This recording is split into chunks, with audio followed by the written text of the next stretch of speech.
you all for coming. It's nice to see folks that to me look like you do your homework. You read a lot. You want to know the truth. You're trying to sift through the past and trying to find out what really happened here all those years ago. And sometimes the records are incomplete, sometimes they're not, or they are, and sometimes there's pieces. And I don't think that we'll ever know the entire truth about what really happened here, but our ancestors did leave clues behind about what was on their mind at the time that the machines were being built. Okay? By the way, if you haven't picked up this month, if you don't subscribe, haven't picked it up, this is this month's Texas Monthly magazine. It talks about, let me get on with my PowerPoint presentation and we'll work it in. Talks about the work that I've done, including Joe Diaz and Janet Stock, who were here. They've been co-authors with me in 2 separate papers. And, okay, they've been co-authors with me in two separate papers, and then this one for Texas Archaeological Society for the Bulletin, that was Dr. Eric Schrader, whom I worked with on that. So I want to thank Margot and Diane, Samid, thank you so much for opening up these forums every month. You've got some fantastic speakers. I'm the least of them all, but you got so many bright people out there doing their own research, doing their own work, confirming for themselves what is and what isn't fact or truth. Rather than drinking the Kool-Aid, they go down the rabbit hole to find the truth, and that's what I believe this is accomplishing. So here's an article that this month's Texas Monthly magazine is what started this whole thing, the publication of our research over the last 2011, when we broke the geographic code on a 2,000-year-old map of Texas, the White Shaman mural. Matilda and I just got back from a trip from Canada. We were up there with the Tabacha leadership and the for the Whooping Crane Festival and the Dark Skies Festival to help that community, Fort Smith, Northwest Territories, to create economic development through ecotourism. And the reason for that is because we've had a Whooping Crane Festival at the coast, at Port A, for 30 years. And this year was the second one up there.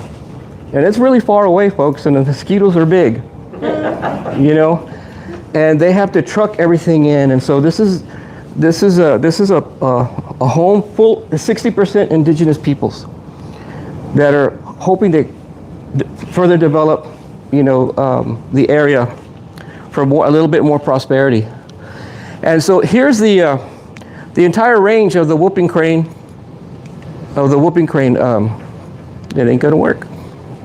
The entire range of the whooping crane, they nest up north where we were, and they fly south this way in November. And I got to meet with the Bacha leadership. These are the 3 nations that are involved in the project that raised the money to get myself and one of my colleagues up there to talk about ecotourism and economic development. Al Heron is the chief of the Metis, and Lorraine McDonald is the chief of the Tabachi Dines Saline. Mijo, Cody, do y'all work with any of those folks up there? Dine? No? Okay. Cody's Navajo, by the way. He's a professor over at UTSA. And Tony Heron is the chief of Salt River. So the funny thing is that Al is a cousin to Tony, and Lorraine is Al's sister-in-law. So it's a small town, right? So all these where these tribes merge in this location around the whooping cranes, that's how their families grow. They intermarry with one another because of the whooping crane, which says how culture is, you know, it's nature. And Matilda and I got a tour by the father who runs the St. Joseph Church there in Fort Smith. And this is, I believe, the southernmost image of the northernmost image of the Virgin of Guadalupe. I could not believe my eyes when I saw her up on the wall. So where we were closer to the North Pole than we were to the Canadian-US border. How north that went. It was really something to see it. La Virgencita. And here's a picture of by Matilde Torres of the Northern Lights that we got to see during the dark sky presentation. You can't imagine what it looks like up close. And we're told that when those lights are real strong, there's a big event, it looks as though those lights are flowing through the trees over your head. It's really fantastic. All right, and so we went up there to share some star knowledge, South Texas star knowledge. Interestingly, on November 15th, when they began to leave the north and come south, and they're flying in at night, these are the constellations that greet them as they're coming in. The Phoenix is the double-crested cormorant. The constellation of Grus is the whooping crane. Okay, isn't that cool? They're flying in, they say, hey, there's our ancestors up in the sky, cool. We came to the right spot. And then when they turn around and go back on March 15th, on or about, the sun has blocked out the constellations in the sky. You can't even see them. So the constellations are gone, and they're gone. Okay, one more frame. When they return home, just before sunrise on about March 15th, the constellation of Cygnus is in their morning skies as they're returning. Okay, everybody understand what we just did? So you could say the birds are literally following the stars as they migrate to and fro. That's the kind of knowledge that they asked for, and that's what we gave them. So, on 1726, I'm just going to touch on this a little bit. In May 1st, 1726, my grandparents Diego Valdez and Antonia Cumplido, age 31 years old, were married and living in Nuevo León. And on that day, the planets aligned along the ecliptic the way they would eventually wind up along the river. 2 to the left and 3 to the right. 2 coming up in the east and 3 setting in the west. Okay. So to give you a good view of what's happening is that what I just showed you on May 1st, 1726, Saturn and Jupiter were to the left of the ecliptic. It being used the river as the ecliptic of the sun to the left, and then the other 3 planets were on the right. Just the way the missions were lined up along the river. Okay, that was the template for why these missions were put the way they were placed. We learned, and this is what it looked like. We just missed it. If you missed it, I'm sorry. If you were looking at the website, we tried to let everybody know within a couple of weeks that the planets were going to line up again along with the missions, the way they're laid out along the river in the sky from September 1st to the 10th. That won't happen again until 2039, and then it won't happen again until 2081. April 13, 2081. 355 years after the 1726 alignment. They're going to realign the same way they did 355 years earlier. And if you'll notice, I put the missions next to each planet that they represent in their dilapidated form. Because when they're dilapidated form, because we don't know what's going to happen between now and 2081. We don't know. And today, it's even harder to know what's going to happen. Is the National Park Service going to be around? The Catholic Church going to be around? Are we going to be around? Our kids or our great-grandchildren? And if we're not, that's where the missions are headed. That's what they're going to look like in 2081.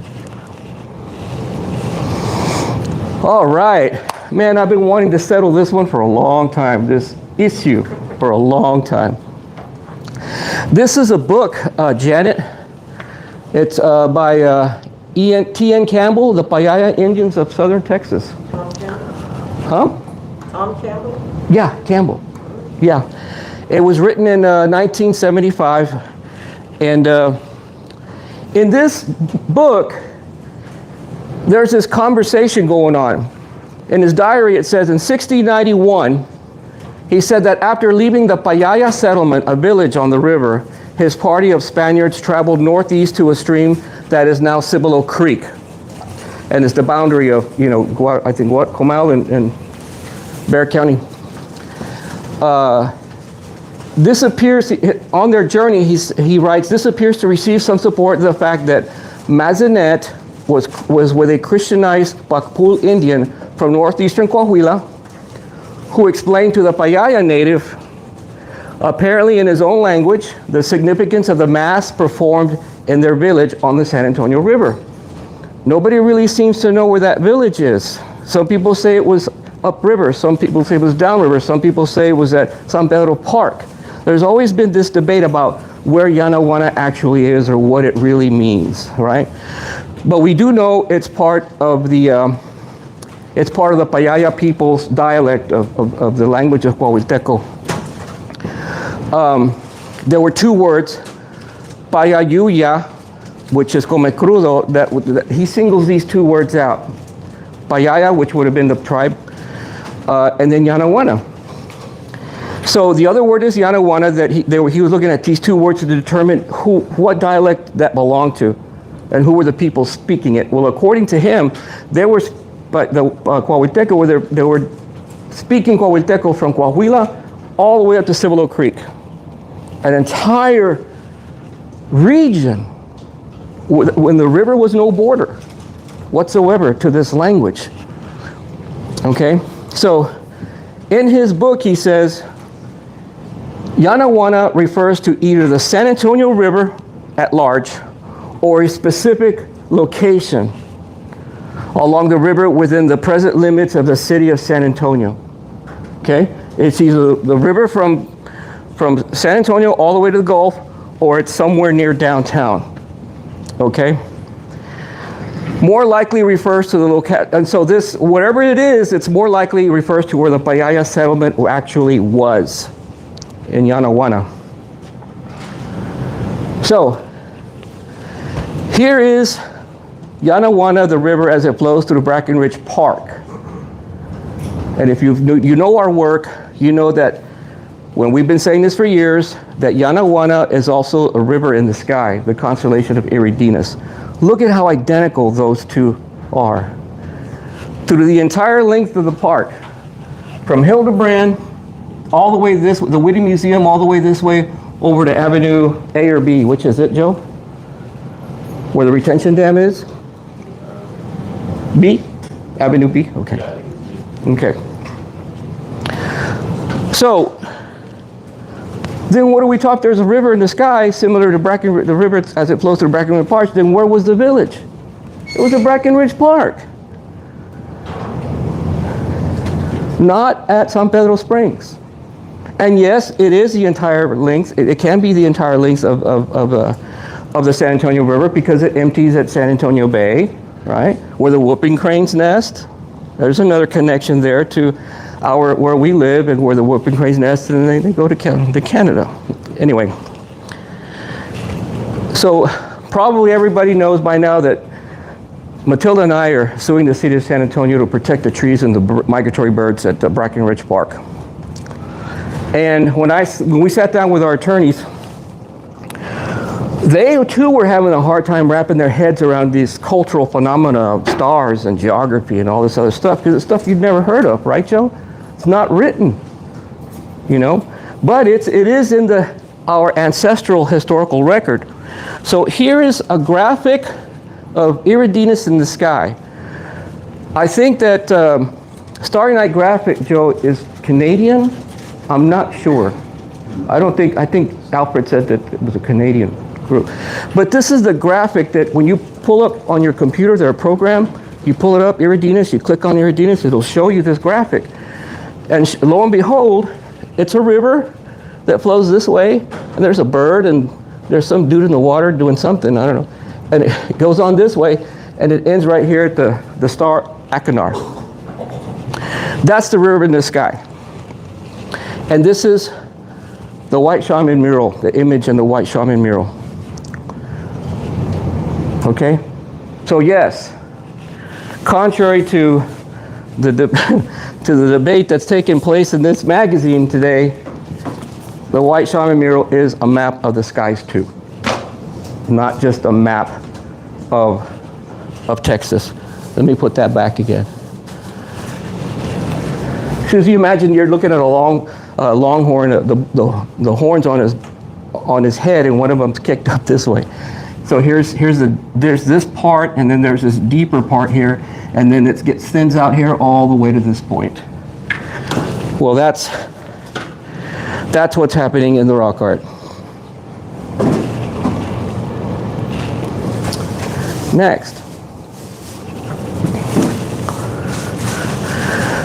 So part of what you're going to see today, and my nephew Cody was there, and Albert was there. I think Albert probably stayed having more coffee at the coffee shop. He didn't show up. I did this part of what you're going to see at the Scobie Center for the American Astronomical Society here in San Antonio, Texas. And Cody, I want to thank you and your office for inviting us to do that. I really greatly appreciate it. It's great to sit in front of like-minded people, real geeks, man. You know, and you show them, astronomers, and you show them, hey, you know, there's something going on in the skies over Texas. Let's check it out, you know. All right, let's dig in. We'll go deeper. I'll try to take it slow. Everyone knows this painting. The Assumption of Mary, God bless her. And 2 years ago, when I did my presentation about the ring of fire, the eclipses, 2 years ago, we talked about this, and we showed how the annular eclipse, well, the eclipse underneath our feet, that's an eclipse. The Archdiocese used to say, yes, that is an eclipse. If you remember ever going to hear Father David interpret it, he'd say that was the eclipse because when Jesus died, there was an eclipse. When they use that example, that there was an eclipse. And then this refers to that eclipse. But when we gave that eclipse a date and an image, when we joined an actual date of the image that eclipse took place over San Antonio, it was walked back. They're like, okay, we're not going to touch that anymore. We're not going to say anything about eclipses anymore. I missed something back here just a little bit. I just remembered. By the way, my grandparents, Tomás Valdez and María de las Casas, were married in Nuevo León at the tender age of 17 and 19 in 1691, when Friar Mazanet they were still exploring Texas. Thank God for Catholic records, huh? So 2 years ago, I showed an image of these are twin eclipses. This one happened in 1638, and then 54 years later, the next one shows up on or about the same place in the sky in the morning. And I asked the audience which of these two that those twins looks like the most that's in the painting under the Assumption of Mary, and everybody in the audience, if you remember, agreed that it was the one on this one right here that looked like your Oreo just went, you know. I'm sorry to give you his back. This is Art. And if you know Art, he does those interpretations voluntarily at Mission Concepcion. When people come in, and he'll kindly, politely walk up to you, "Are y'all from here? Would you like to hear an interpretation?" And he has them sitting there for the next 10 minutes, and he's going and telling the story about the missions. He does such a great job. He's such a kind man. Anyway, I thought that I would go ahead and put him, remove the walls, and put him back on the day that eclipse actually took place. These are the skies over San Antonio on March 1st, 1737, 288 years ago. So what's happening here is that when they placed that picture of the eclipse under the Assumption of Mary on the wall, the location, if you're like Art, if you're standing outside and you're looking at that eclipse right there, the elevation from your perspective, the elevation of that eclipse that morning is still there. Does that make sense? You can still walk up to that painting every day if you want and relive that moment. You're staring right at it. You're staring where it took place on that day that it happened. In perpetuity, until somebody takes that. By the way, here's that eclipse on March 1st, 1737, the view from Monterrey, Mexico. Actually, not Monterrey, it was Nuevo León. But my grandma, Antonia Cumplido, bless her heart, she died 4 months later on July 1737 at the age of 42. So I thought I'd throw in my family tree in there so that you'll know that at least our families, and I'm sure many of our families who've been around since all that time, saw these eclipses and saw these phenomena. You know, we all share a lot of the same past. If it's something as big as an eclipse, that it's somewhere within our family tree, somewhere within our family memory, somewhere within the stories that we tell one another.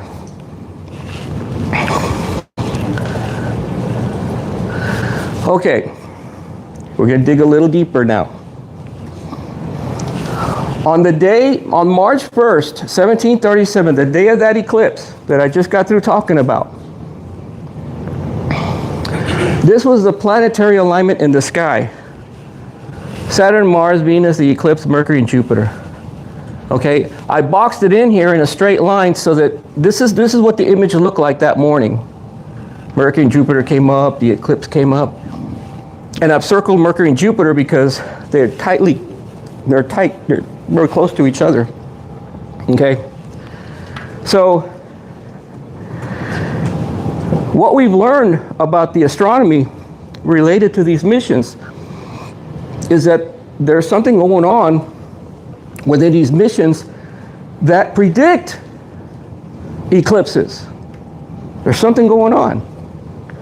And it's science. And it's embedded, and we're going to look at that.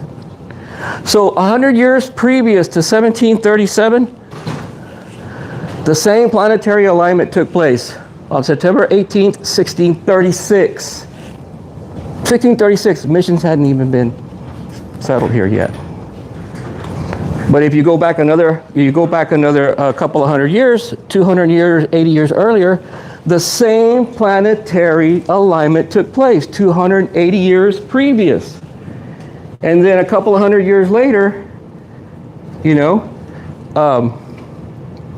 and then 100 years later, the eclipse takes place. So you got a planetary alignment, eclipse to the moment. Does that make sense? Do I need to explain that a little more? 200, so there's a 280-year process that exists out there that happens without our knowing. You know, whether we pay attention to the stars or not, it's happening around us all the time. We're talking about algorithms. Algorithms. Not sitting at a computer, algorithms where somebody puts in a program and wants to create something to happen as frequently as you want it to be. You know, like I'm an electrician, so you can control water pumps with algorithms to come on and come off or slow down and go faster to deliver water wherever you need it. So algorithms, okay, factors affecting runtime. In algorithms, runtime depends on the number of operations it performs, which in turn depends upon the input data and the algorithms designed by a human. But do algorithms exist in nature? Yes, they do. Algorithms are a natural process, often involved in step-by-step instructions or sequences of operations that can be considered algorithmic. They're not written down. They happen in nature all the time. Especially for the sake of this presentation, we're going to look deeply into the algorithms that have been taking place here for hundreds of years and why these missions were placed where they are. So here's the algorithm we just looked at. The planetary alignment in 1457. 1457, I think that Ferdinand and Isabella weren't even alive then. Maybe their grandparents were alive. I don't know, Joe. The Moors would still be in control of Spain for another 99 years, no? Yeah, they would have been alive, but probably even before they were married. Right. Yeah. Right. I thought I referred to your presentation last month. That was a good one. Okay, 1457. Here's the 280 years out, 1636, 100, and then 100 years later, boom, an annular eclipse. Caught up in the algorithm. So, can you predict annular eclipses using this algorithm? Nature certainly can. And if you're not paying attention, then no, you can't. You got to be paying attention to the skies. You know? I would advise if you put your iPhones down for just a little while and look up every now and then, you might get to learn something. Okay, we're taking a break.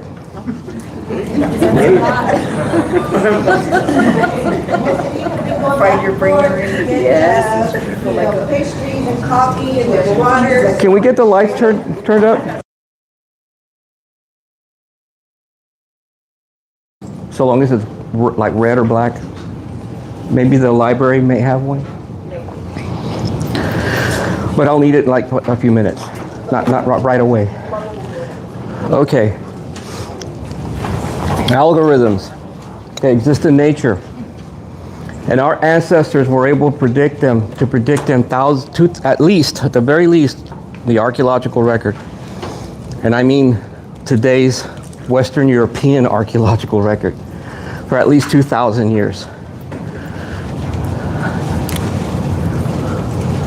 Can you give me one bigger? No one's going to be able to see it. Thank you, dear. That's what we're learning. And this work is surrounded by anthropologists, archaeologists, geographers, astronomers. I'm just a cheerleader for the team, folks. You know, that article in today's Texas Monthly only refers to a small group of people with a little bit of tension between their points of view. But in fact, this science is bigger than the credit that the article actually gives it. Green, great, green, visible all the way to the back of the... Okay, here we go. Here's an algorithm, an 8-year algorithm. The Dance of Venus, I call it the Dance of Venus. The 8-year Dance of Venus, also known as the Venus star point or the Rose of Venus. The 8-year period. This cycle is based on a relationship between Venus's 224.8 day orbit and the Earth's 365.6 day orbit, okay? So what's happening here is every 8 years, Venus will come back to the same place in the sky that it was 8 years previously. That's an algorithm. There's an even bigger one than that, the 243 years algorithm, but we're not touching on that today. And what it does is in this 8-year process, it creates a rose in the sky. If you're standing in one spot, and you're looking at the sky every day, Venus will move just so. And if you keep watching it, if you stay in that one spot looking south, you'll see Venus will do this thing over an 8-year process every day. Come back, and it makes this fantastic rose-looking design. Anybody ever heard of that? The Rose of Venus? But gee, what's so familiar about the word rose? Anybody? The rose window.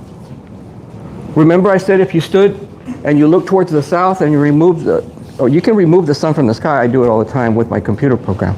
But you can trace every day that dance of the rose window. Wow.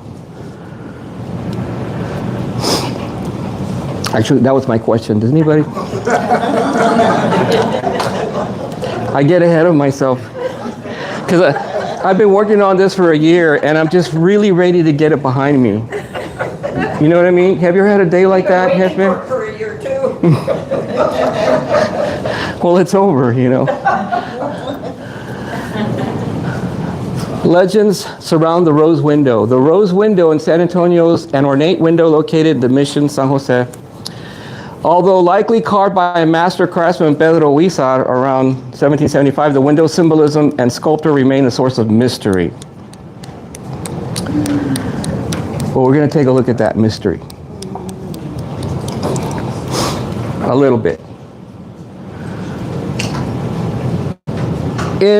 Oh, I forgot this part. Unlike traditional rose windows in Spain, it depicts other elements like pomegranates, not roses.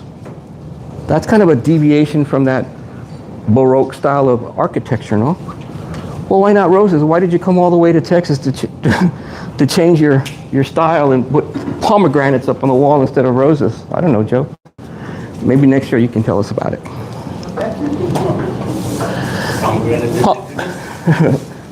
Sure, pomegranates are indigenous. Christianity uses pomegranates. Depicted in the art of Virgin of Mary, the pomegranate symbolizes resurrection and everlasting life. The red seeds are seen as representing the suffering of Christ and the abundance that follows. The red color, the deep red color, and the juice are often linked to blood and life force. I pulled this off the internet. You can do the same. And then, folks, there isn't anything in these presentations that Joe or I do that you can't go out and find yourself. And then if you want to, frame it the way that you want. But this is, with his experience and my experience, this is what we come up with. I'm sure there are other ideas. So, if you're standing in front of the, like, let's imagine Mission San Jose says behind me, and I'm looking south like I said. I remove the sun from the lights from sky, I can see Venus from that position, right, Joe?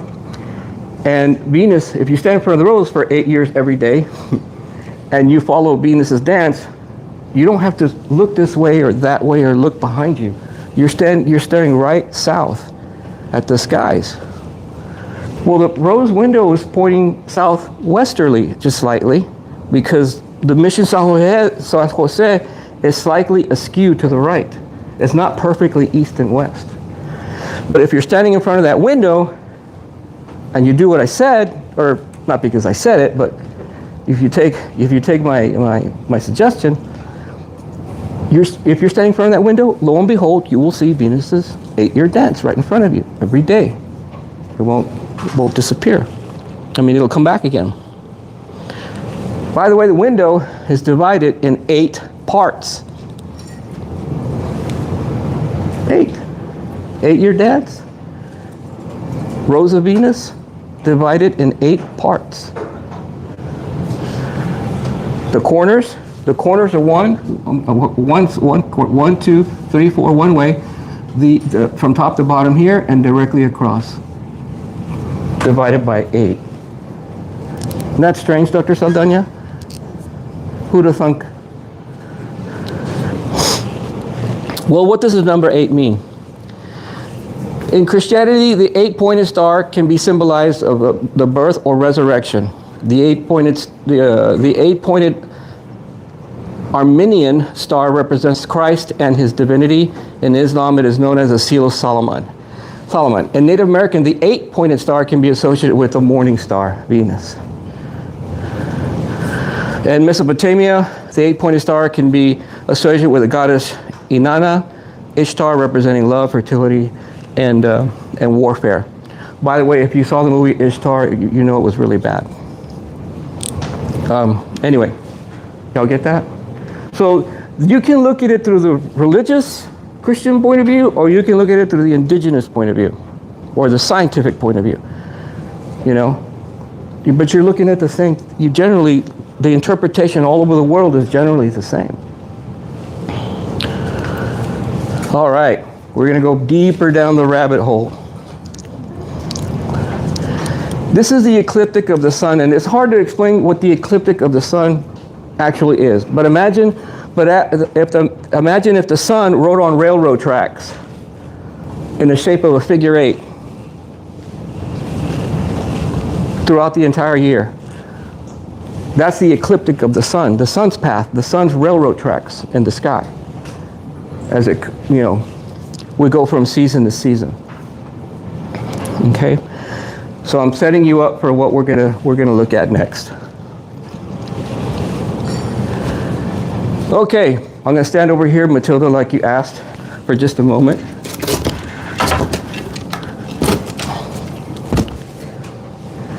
This is Mission Concepcion.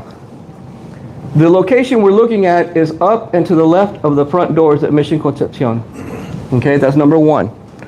Number two, if you don't know, because I'm in construction, a lot of people aren't, there's this thing called a brick and mortar line. You have it at your home if you have bricks. The brick and mortar line is where the mortar is placed between the bricks to hold them in place as it hardens. Okay, that's called the brick and mortar line. So there's a brick and mortar line here on Concepcion, this way, right here. I've highlighted it in green. And here is the Franciscan's rope that begins here and comes down this way and comes down and comes up and goes up and around and comes down and goes up and it continues on. And then it continues on this way. We've crossed over to here, crosses here, the brick and mortar line here. It crosses here, goes around, comes up and comes back down again. And then it finally ends right here. That rope crossed that brick and mortar line 8 times. What could that possibly represent? And those of you who know my work, don't say nothing. Anybody want to take a shot at it? What could it possibly represent? Okay. Cody?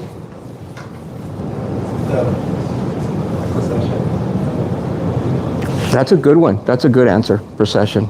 Well, Tracking the sun. no. A good question, though. You're on there. You're there. Yes, sir. Is it tracking Venus or tracking the eclipse or something? It's tracking Venus. In a 2-year, we call it, in our cultura, we called it El Danza del Venado. So these things still exist in our cultures in South Texas and northeastern Mexico. You know, science tries to say that all those cultures don't exist. Oh, yes, they do. They stay, they're persistent. They're never going to go away because you can't erase the stars from the sky. You can't erase the geography unless you want to blow stuff up, you know. Our universe, our world is still out there, waiting for us to embrace it. And we'll talk about that later. We have a plan. So, this is what you just saw carved onto the Mission Concepcion. It crosses here, goes up and around, goes up and over and under the sun, and goes around and then ends over there on that side. That's what you just saw. Okay? Now we're going to look at it happen. We're going to look at it as it appeared in the skies when the missions were being built. So, mijo, what's your name? Your name? Benjamin. Benjamin. Would you help me out with this green marker? Come on over here.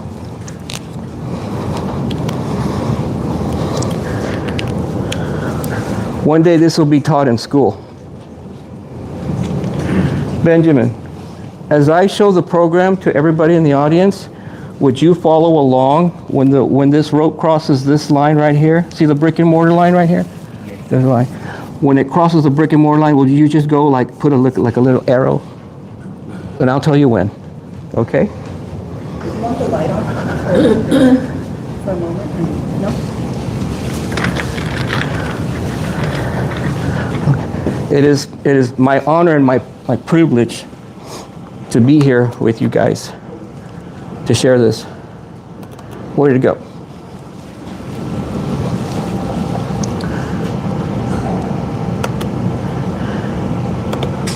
Folks, it took years to do this. It didn't happen overnight. These things don't happen overnight.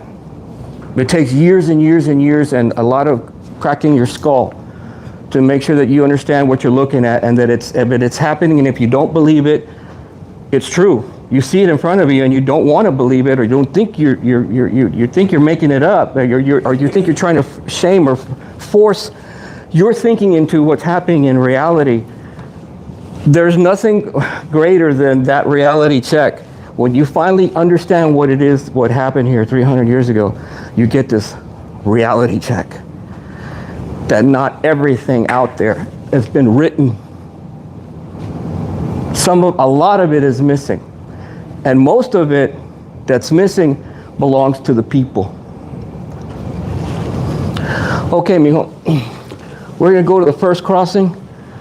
So you're gonna see Venus cross August 11th, 1741. That was Matilda's birthday on 1741. So the rope right here is up, and it's going to cross down past the ecliptic, right, mijo? Well, let's see what happened. This is August the 11th, 1747, over San Antonio, Texas. Here we go.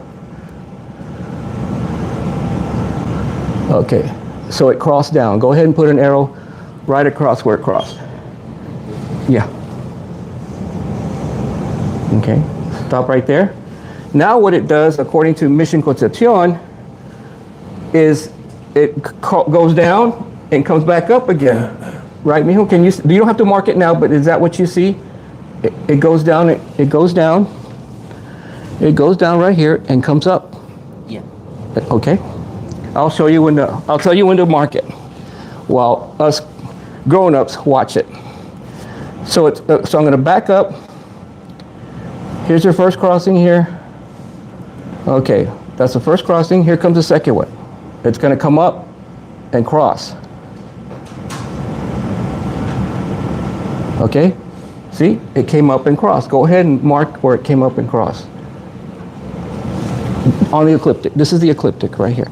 The brick and mortar line is the path of the sun. So it came up and it goes up. So this is where it crossed just now, right here. Okay, you right, cross it and put an arrow. There you go. All right, let's watch Venus now do in retro, just go make a complete loop around the sun and cross it again right there. Now go up and over and cross it here, just like what we just saw. Up and over and cross. Keep going, keep going. Okay, stop. Put your arrow there. Let's move on. Now it's going to go down again, right? Your arrow's pointing down. Watch the screen. And it's going to come up again. Where's it going to come up again? Right where the brick and mortar line. Bring your marker up to where it's going to cross again. It's going to cross here. Remember the path. This is the ecliptic of the sun. Okay. The green line right here, mijo, is the ecliptic of the sun. Okay. So we're following Venus as it crosses the green line. Okay. Now it's crossed upwards. So go ahead and go on to the next crossing.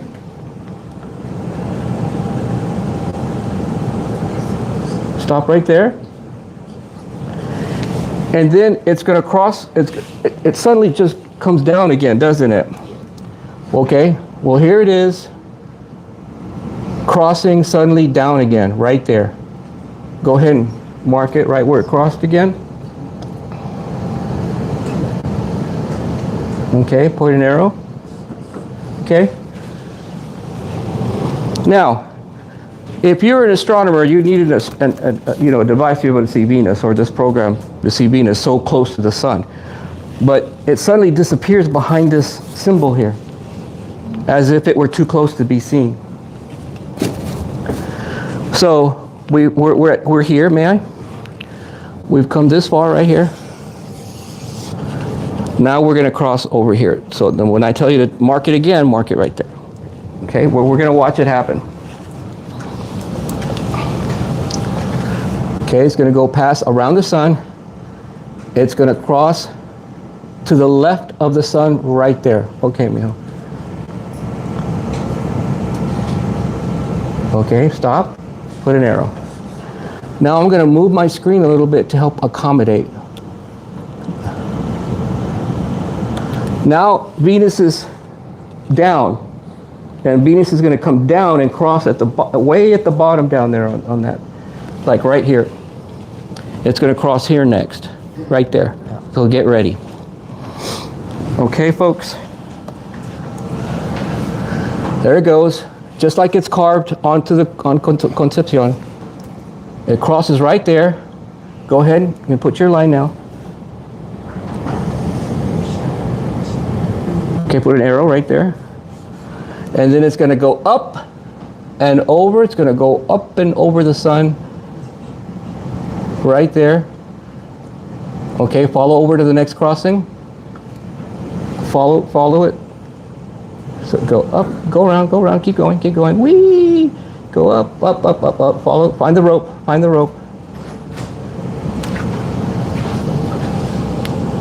There you go.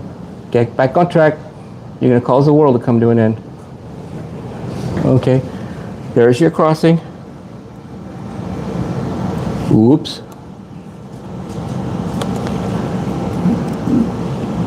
It's crossed the sun or about December. And then I'm going to stop Venus's 2-year dance here. It's already right there. Okay, mijo. Thank you. Thank you very much. Everybody see that? It's a 2-year process.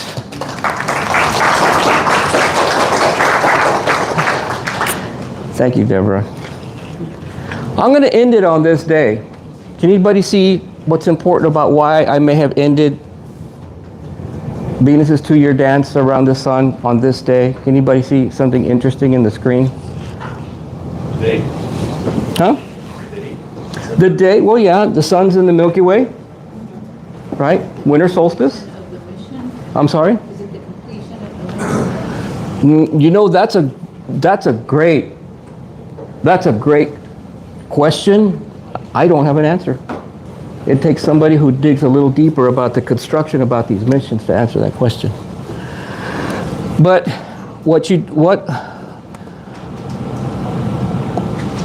it's this guy right here, the moon. And I'm going to throw in all the other planets that I deliberately removed from this exercise so that you could focus on Venus.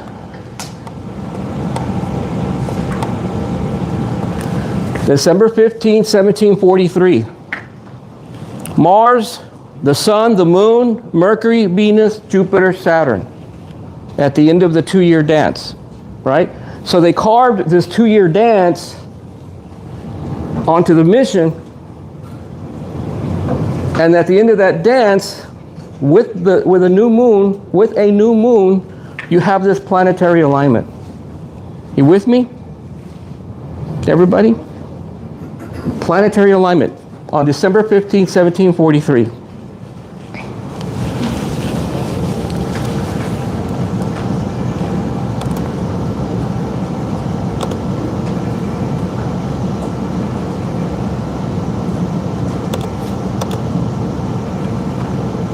Let me get back to my PowerPoint.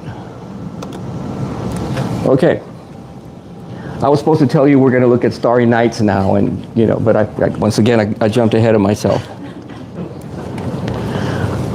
So December 15, 1743. That's what the end of Venus's dance. Mars, the Sun and the Moon, Mercury, Venus, Jupiter, Saturn. Yeah.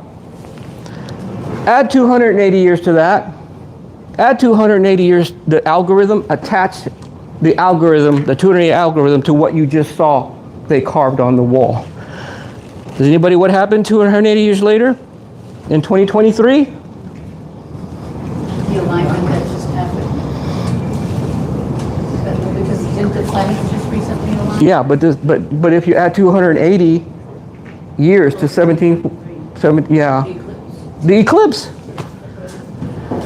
The eclipse over these missions, folks.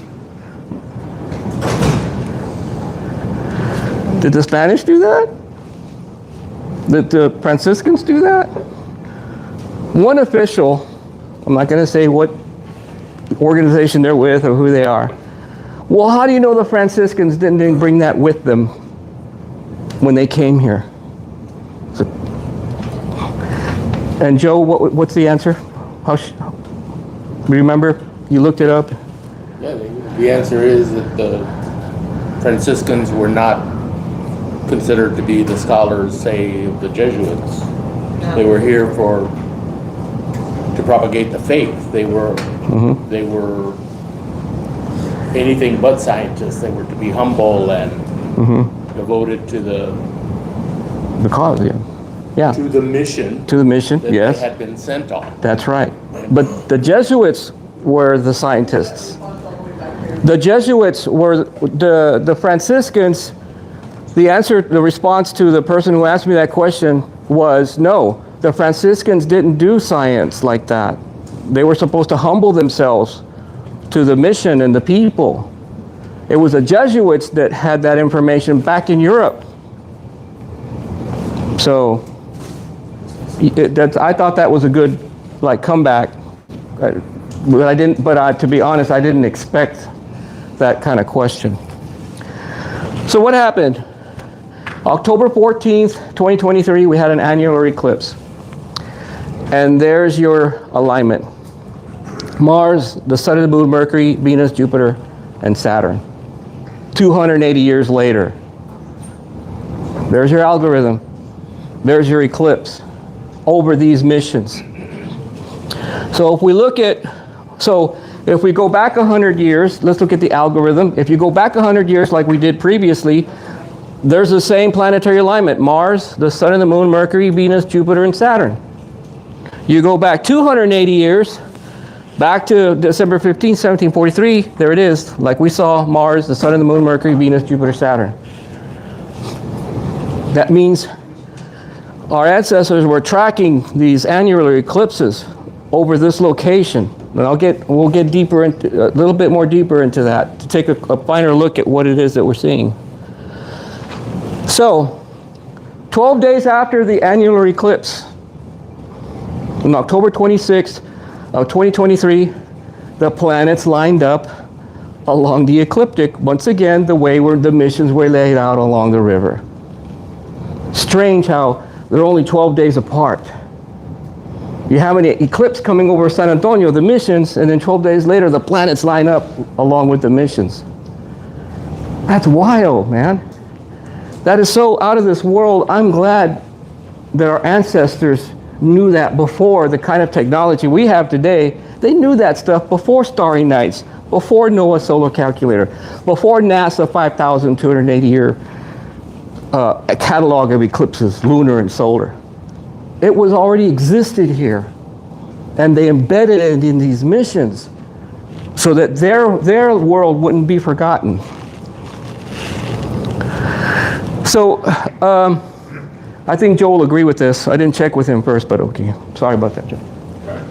The path of an eclipse generally covers, at the most, 170 miles. And I put San Antonio dead center of this 170-mile radius? Is that the word? Radius? Okay. 170 miles. I'm almost done, folks.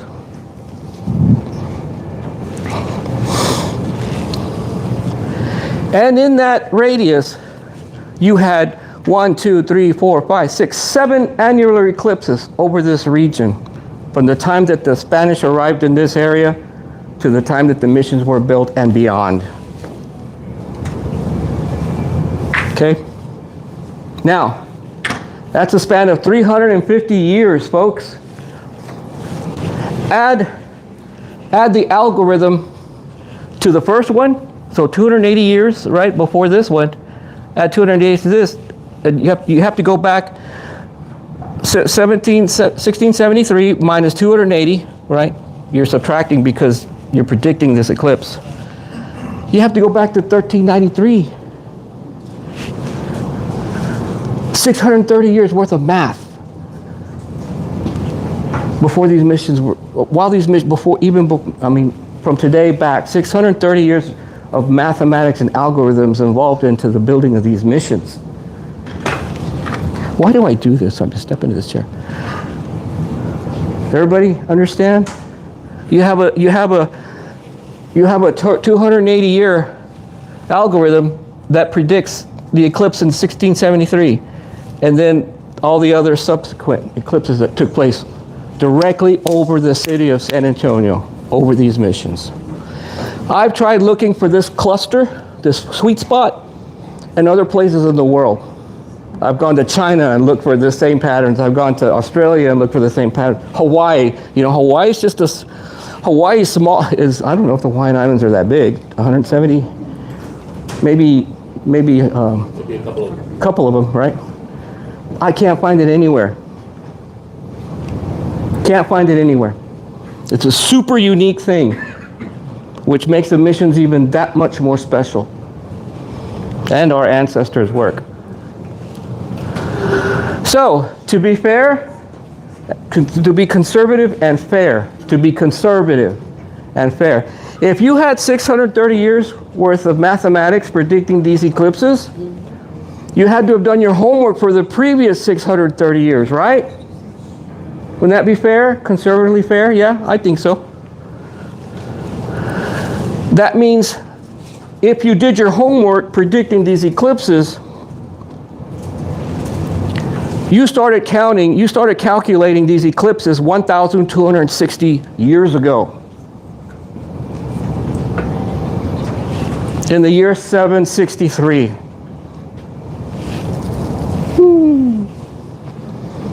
I think Latin was still Latin that long time ago, wasn't it? It hadn't broken up yet, had it, Joe? What? Latin? Yeah, I mean, so you're talking,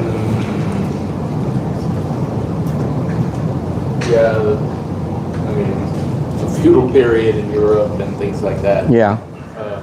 Latin was still pretty much Latin. It hadn't broken up into Spanish or French or Right. what have you. It would have been the educated. Right. Good one.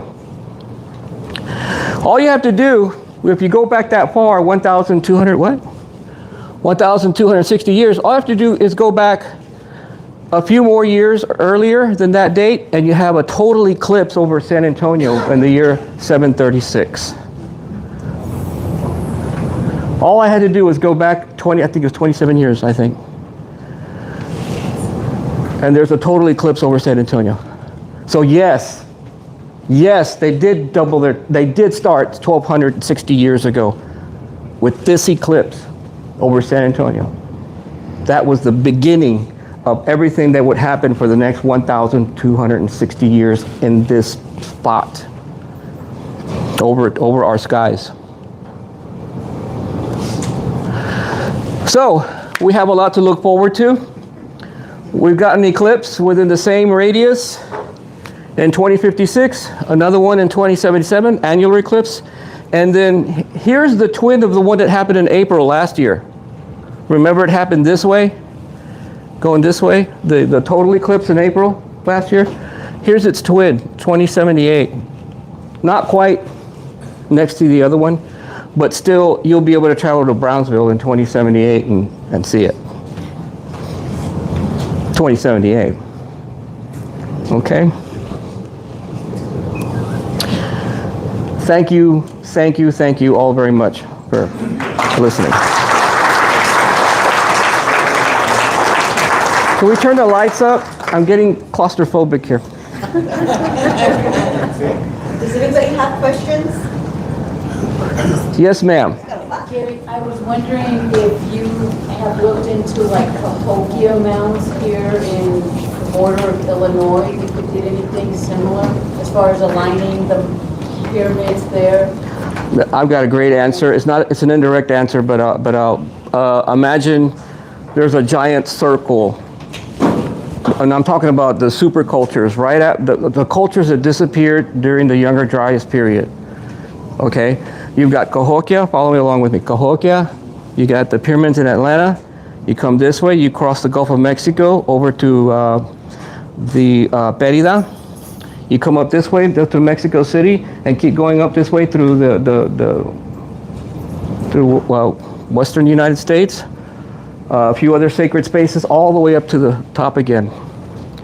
Those super cultures that existed before any of us ever came along, those super cultures, was a giant circle of super cultures. Mexico was part of it, Merida's part of it, Atlanta was part of it, Cahokia was part of it. The dead center of that circle, ladies and gentlemen, is Enchanted Rock.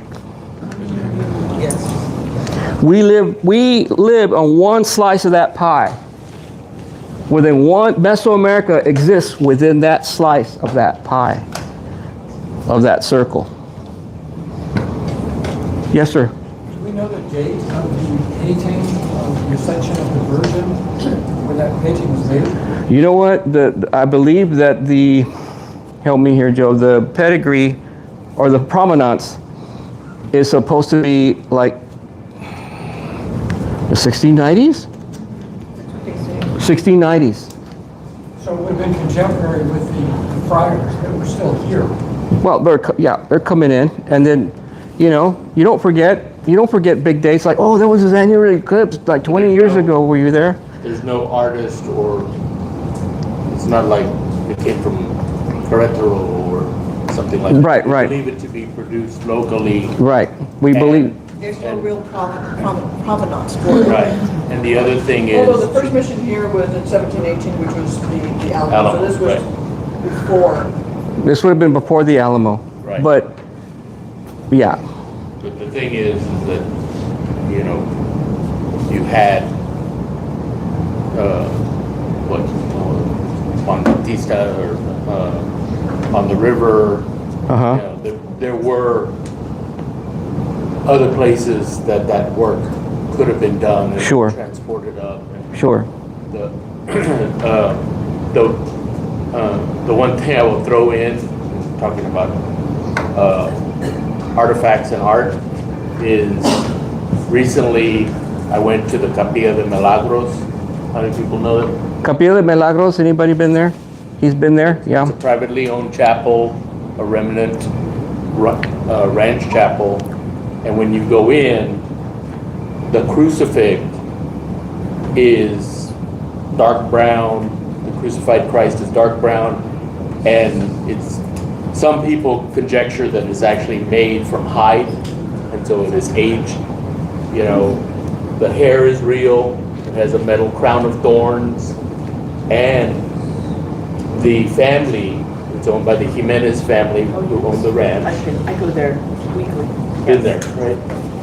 And that their story is that the crucifix was made for Valero, then transported to San Fernando, and then at some point, they sold it at a garage sale or something. And the Jimenez family took possession of it and put it in their chapel, which originally started off as a little wooden hut, Right. and now is a dope. If you have any questions about what he just said, if you didn't hear what he said, please get with Joe to help explain. Anybody, any other questions?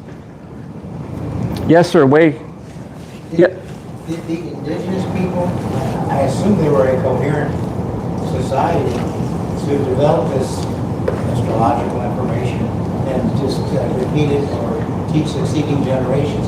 But did the indigenous at the time of the founding of the mission suggest these locations to the Padres, or did the Padres just accept it? I mean, how would they know of all this information? Because they were only there for like X number of years. That's correct. The evidence shows, the way that I see it, shows that there was more going on with the natives. Let me tell you something. When the Spanish arrived in Mexico, they wouldn't settle here in San Antonio for another 200 years. And bad news travels fast. And if you've got a 200-year, what do you call it? If you got a 200-year step ahead of the Spaniards, then when the Spanish eventually got here and the Franciscans, they were ready to deal with them. And I'm sure they were like, ¿Sabes qué? We know who you are. We know what you are. We know what you're like. We know what you do. We're on to you. We've been on to you for 200 years. You're going to do what we tell you to do if you want us to participate in this grand experiment. We may lose a lot of ourselves with sickness and illness. We may get stuck in the middle of battles between the Comanches and the Apaches. But if you're going to come here and alter our reality, you're going to participate we'll participate along with you, but we want 51% of the pie. I think And all it's important to mention too that perhaps when the Spanish got here, most of the missions where they lie today were not initially there. So the Spanish decided this is where we're going to build it. And then, in my belief, right, the natives were like, that's not working out so great. Let's move them over here because this is a better place for them. Well, and some of them was done because of floods. You know, so when you're a new guy in town, you're going to say, "Ooh, this looks like great property." And then the natives were river, planning. whatever, and you put it here.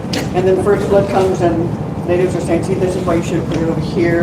And so they move it because, like for Valero and for Mission San Jose, the location that they're in today, that's their third and final location. The other Two is at a different place. Well, And there were the ones in the east, in East Texas that got moved.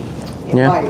Right, the other three, once they were moved from other places here, that is their place because where Concepcion is at now, used to be one of the locations that San Jose was at. But at San Jose, if you'll remember, the river was diverted. Where the river is at now was not where it was originally. And that, for those of you who ever had the opportunity to go on a hike with an archaeologist with Susan Snow, and you went from San Jose all the way out to San Juan, she went over all of that. But how the river was diverted, it's not today where it was originally. So, I mean, to answer your question, I'd like for you all to look at the evidence, do your own homework, you know, and think about it yourself. I personally don't let anyone tell me anything. You probably figured that out by now. I don't take anybody's advice, opinion, or rhetoric to gospel. I do my homework. I go digging hard for what is and what isn't because I don't want to be duped. Right? You want to know the truth, don't you? Yes, sir. You know, we need. I have a question for you though. Yes. Because you indicated that this is happening every 280 years, all the way back to 763. Are there any documented records that allude to that? No. The White Shaman mural is that documentation. The rock art is that documentation. I was going to say, when you did your 1260 years back, you're getting to about that period, right? Yeah. The creation. We're getting closer and closer to the creation of the White Shaman mural when you go back that far. What do we usually say about 2,000 to 2,000 plus o menos, My right? point was science. Does science have any recorded records of those eclipses occurring every 280 years? No, well, yes and no. NASA has a 5,000-year catalog, okay, of the eclipses 2,000 years ago and the eclipses 3,000 years from now. They have that. That's what I was looking for. Right. And I can't go back far enough. I can just go back far enough to the beginning of when they started, you know, calculating these things, and I see a similar pattern, but not the whole 630 years. I don't see it. I go back as far on their catalog to in the future, and I don't see it. So NASA has some explaining to do. And They're not done. Questions, I always find it important because I have an analytical mind who doesn't always know everything, but I want to know everything. So, and I'm okay if you correct me because I'm always in search for the truth. So just because you tell me it's the truth doesn't mean I'm going to take it at face value. I'm going to go back and do my own research. Right. But thank you very much for that research. And I think that that's what we need to all do. Not allow somebody else to tell you this is what the truth is, and you take it and you just say, pues así es. That's dangerous. Take it and go back and do your own homework. And don't be afraid to search in different places. There's so many voices today that are telling us a million different things that we should be believing, but we are the only ones that are responsible for ensuring that what we have really is the truth. Yes, sir. You mentioned the White Shaman mural. Does that depict both the skies and the earth? Yes. And that includes, I'm particularly interested in the blue hole there at the far north. Yeah. Is that It's in the painting. in the painting? Yeah, and I can't say specifically, it's also a star in the sky. Yes, ma'am. I just want to mention that when you talk about looking at other places, the Maya codices that have managed to exist up until current time have been studied, and they were on top of this astronomy. They were absolutely on top of this astronomy. So there are other places. They're not the only place, but those are they are extremely fairly local compared to looking in Europe or some other place. That- And the mines are a lot older than NASA. Yeah. Yes. Who somebody had a question back here? Okay, yes. Are you gonna show it to them, or not? We wanted to look? Did you want to? It was more of a statement. Yeah. I had gotten invited by Gary and Matilda to go to a location where the NASA scientists were. And it was amazing to be in that room with all these NASA scientists who were they were studying the river at Breckenridge.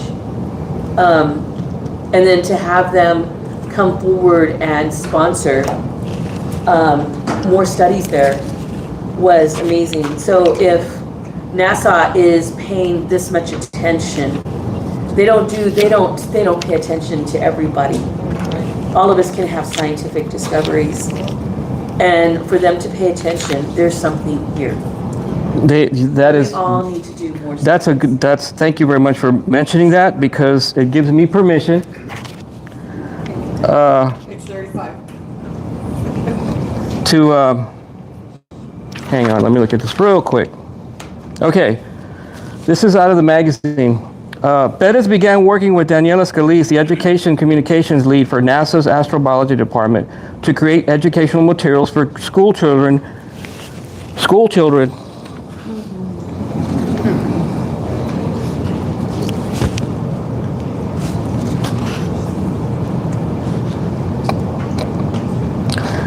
about Texas landforms that are part of the indigenous origin stories.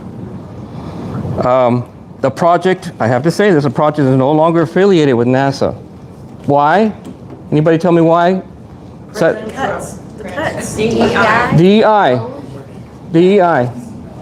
But all the tribes that NASA was working with before they were shut down, they all got their funding. Thank you. That's right. They managed to get it out there before they shut that door. And so let me continue on. Let me just do this. This is on the Texas Monthly for anybody who's interested in this article, really great article about the work that Gary is doing. Yeah. So but Daniela continues to talk about the project like it's still going on, and it's still going on. It's in our hands now. Dr. Saldaña over here, Liliana Saldaña is going to help us out. My sister Jen's going to help us out. We're going to create this curriculum for children, preschool, everything, and specifically for the descendants of the Mission Indians, descendants too, for them. We're going to try.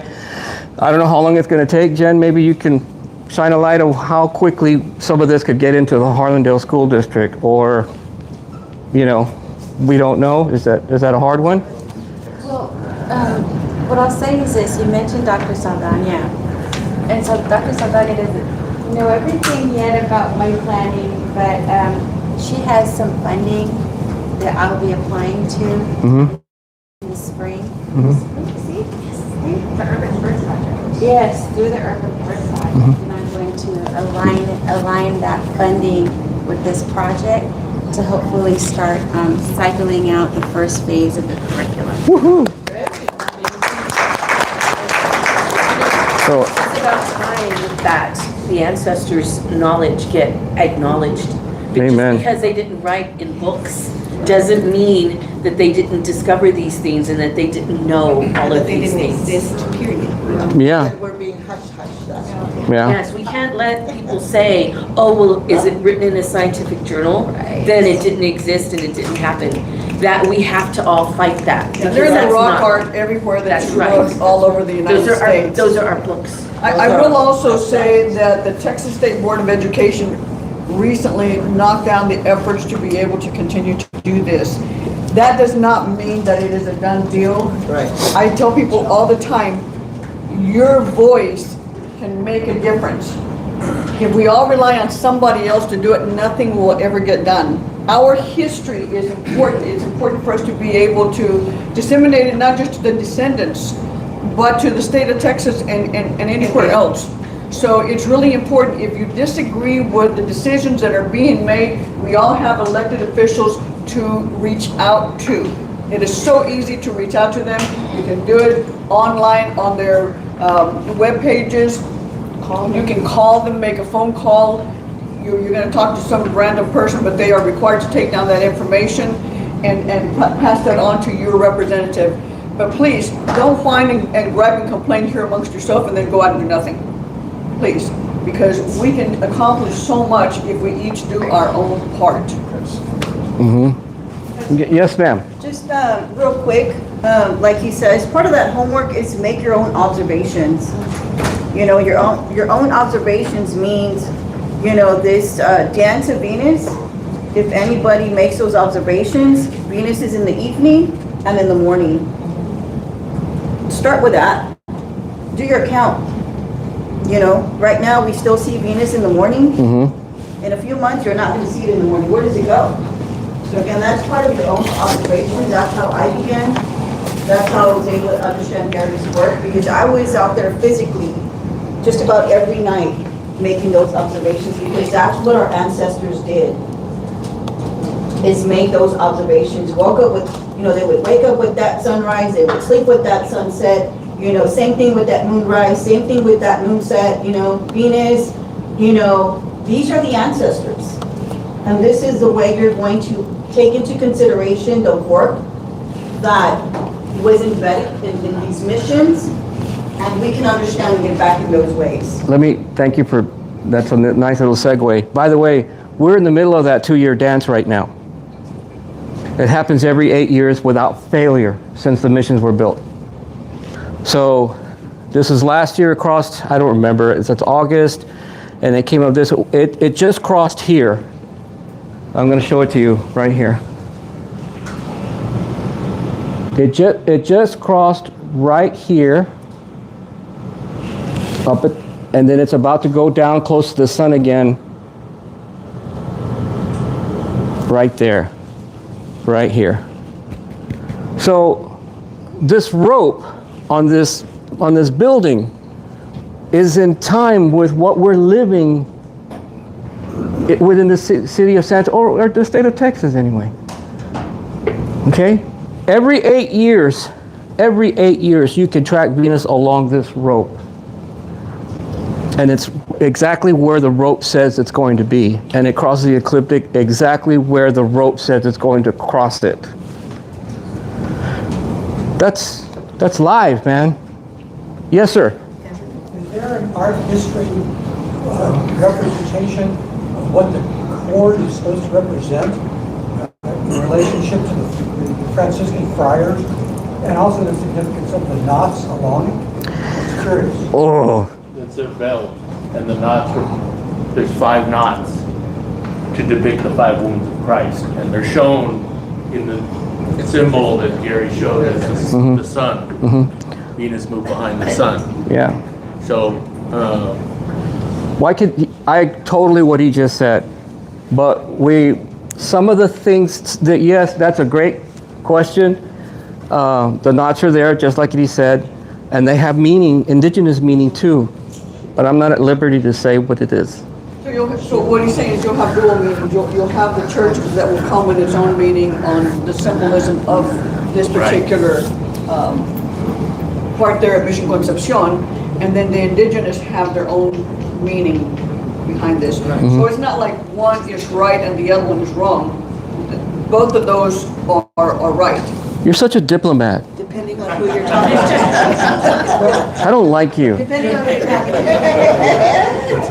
Just following up on that thought, the Catholic Church has a history of building their theology on the base of the history of the people that they represent. There you are.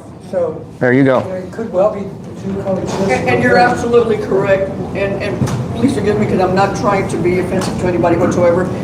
Ours is not a religious organization and it is not a political organization, so that's not where I'm coming from. Years ago, I went down to Nicaragua, and while I was there for a couple of weeks, one of the things that a little old, very sweet Catholic nun told me, she said, when we go into new countries to Christianize the people from those areas, she said, we take a lot of their own beliefs and we implement some of our beliefs and marry them together because this is easier for us to be able to bring in those individuals into the Catholic Church. So sometimes you will see the marrying of different diagrams. Again, it does not mean one is right and the other one's wrong. They are both right. They're just being used in different ways, sure. Yeah, to marry the two, to do. So this is a real interesting article. I was terrified about how it was going to turn out because they interviewed all of the major players in the saga of the White Shaman mural. And I think judge for yourself about what the article means to Descendants, to you, to science. Let me hold it up so that they can see which one this is. Can it be seen? This is the Texas Monthly. I think it just came out last week or the Last week before. So page 35 is where the article starts. So it's For August? those of you. September. That's this month's copy. Okay. That's what I was looking for. Any more questions? I will Okay. say on the article, they did not mention enough of Gary's actual background. They did mention one thing that certainly is in his resume. He was an electrician. But Gary has a lot more to his background, including with the Native American Church, including with peyote gardens, and with ceremony. There's just a lot more to him that it just does not do justice to him. Thank you. Can I answer what you're saying? Yes. Stand up, dear. Everyone, this is Janet Stock. She's an archaeologist. Myself and Joe, and a number of others, provided a paper for the Society for American Archaeology during COVID. Unfortunately, Gary wasn't able to present in person because of COVID. But we provided a professional paper with the information that on the Four Fountain Springs. was being found out about the Four Fountain Springs and the geology that is discussed in that article. And so that paper would not have been selected if fellow researchers in archaeology did believe that there was a basis for that discussion. So yes, people are thinking there's two different possibilities here. There's probably many more possibilities here, but that doesn't discount the work that we did. Precisely.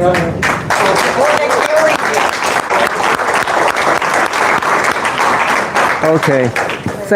Yes, ma'am.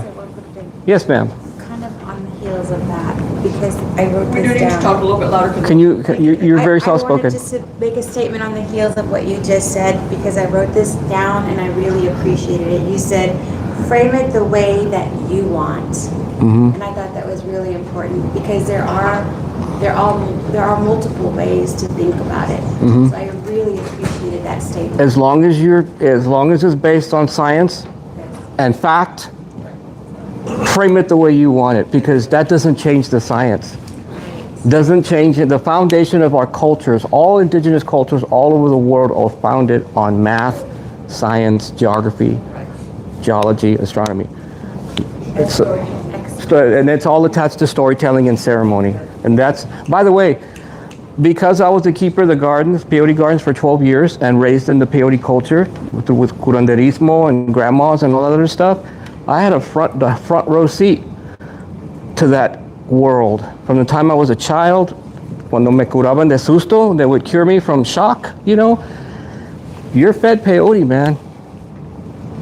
In South Texas, along the Rio Grande Valley, that's it. It's a part of your life. My grandparents used to travel to Nuevo Laredo when you couldn't get it out in the wild anymore because of fences and all this other stuff. They would go to the pharmacy in Nuevo Laredo and buy peyote from the pharmacy. They sold it to you. The top shelf, dirt and button and a paper bag, 5 cents. Go. And you could cross the border with it. By the way, you can't get it that way anymore. You can't get it that way anymore. Don't even try. We have to go through a permit process, a lengthy permit process to be able to even have it in your possession. It's really hard. Man, thank you guys for coming out. I had a wonderful time. Thank you so much. Diane's going to give you all some news on the upcoming presentation and other events. Thank you.